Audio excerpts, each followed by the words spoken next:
Hech e'tibor berganmisiz?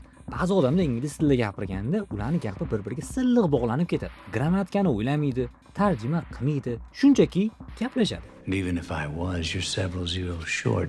Now, you may be able to buy your man sausage for that, but to me it just looks rude at breakfast.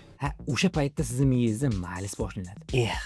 Qaniydi mana shunaqa tabiiy gaplasha olganimda-ya. Balki so'zla yetmayotgandir. Yo'q. Aslida sizda so'zlar bor.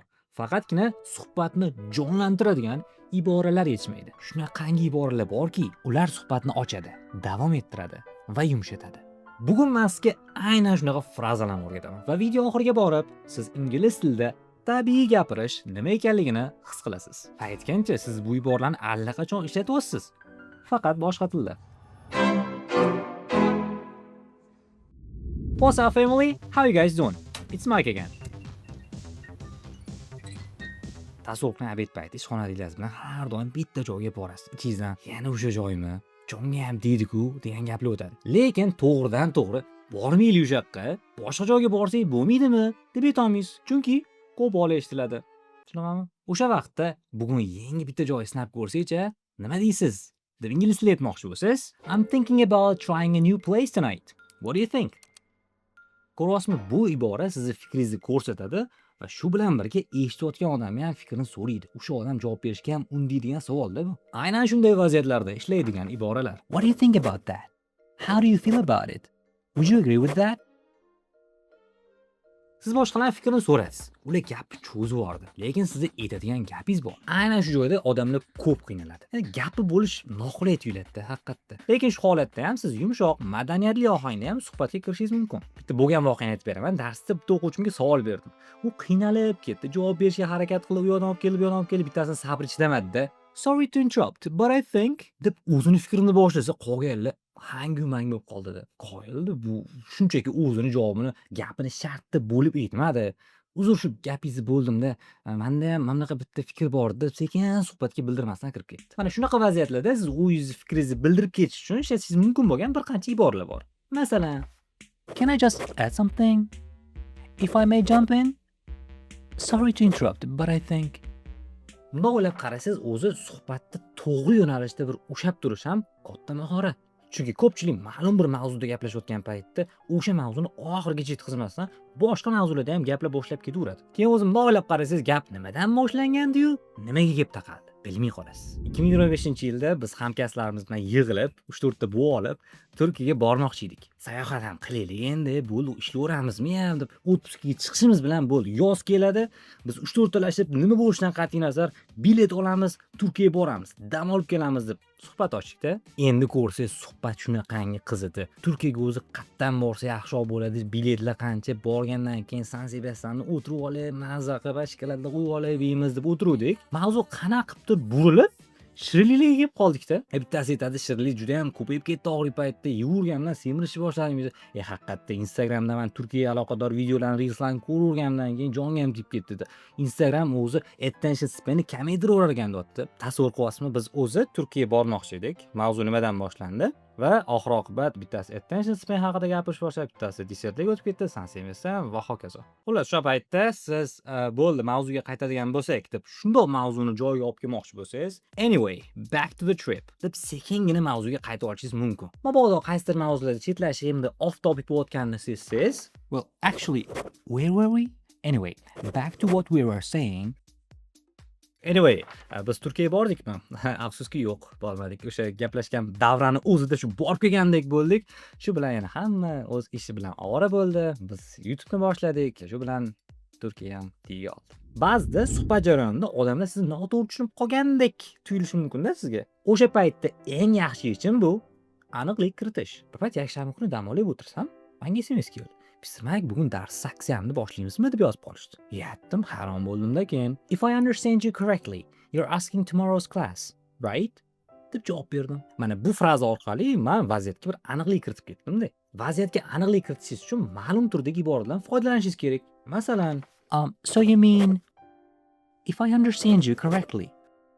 O'rta oz ingliz tilini o'rganmoqchi, lekin onlayn o'qib bo'lmaydi, onlaynda natija qilib bo'lmaydi degan fikrda.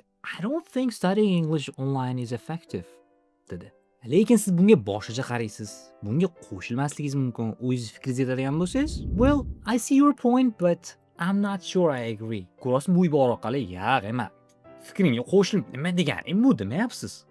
Chiroyli, muloyim tarzda o'zingiz fikringizni ifodalaysiz. Aytgancha, bu videoda aytilayotgan hamma frazalarni bitta faylga yig'ib, Telegram kanalga tashlab qo'yganman. U yoqda ingliz tiliga aloqador bo'lgan kontentlar va postlar ham yozib turaman. Video tavsifidagi havola orqali Telegram guruhimizga ham qo'shilib oling. Ma'lum bir mavzularga kelganda siz qisman qo'shilasiz, lekin mutlaqo emas.